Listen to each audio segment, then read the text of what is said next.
The Czech Republic observed a national day of mourning to honour the victims of Thursday's mass shooting. Pro-peace opposition candidate Katarina Dontsova has been barred from running for the Russian presidency.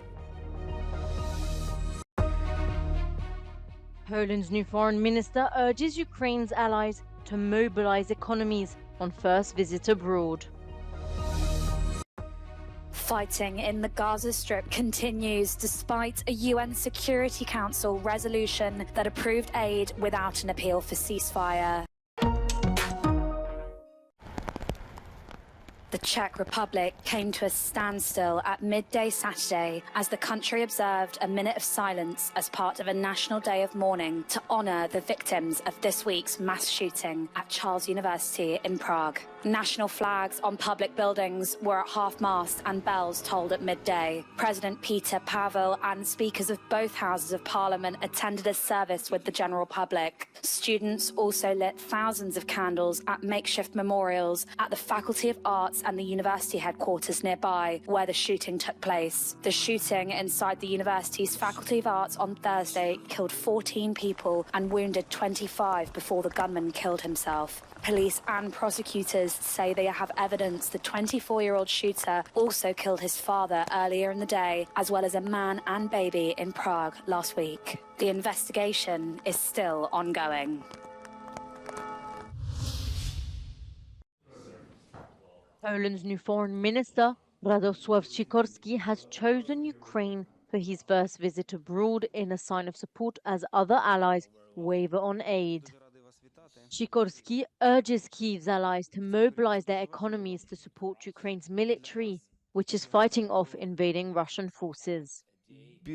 I nie możemy pozwolić, żeby Rosja na bazie znacznie mniejszej gospodarki produkowała więcej. Bo wojen nie wygrywa się starciami taktycznymi. Wojny wygrywa się produkcją. Jeśli Zachód się zmobilizuje, to nie mam wątpliwości, kto to wygra. Ale musi się wreszcie zacząć mobilizować. However, the country seems divided as Polish lorry drivers continue to block the border crossing with Ukraine in protest for the withdrawal of EU benefits for Ukrainians.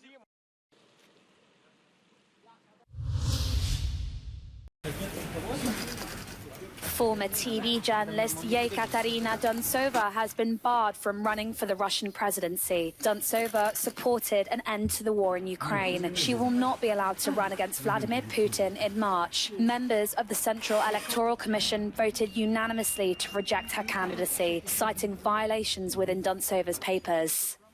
The head of the Electoral Commission offered words of consolation to Dontsova. Катерина Сергеевна, вы молодая женщина, у вас все еще впереди. Любой минус всегда можно перевести в плюс. The Kremlin says Putin will win because he enjoys support from across society, with opinion poll ratings of around 80%, though these are hard to verify. Dontsova said she would challenge the decision in the Supreme Court, calling it unjustified and undemocratic.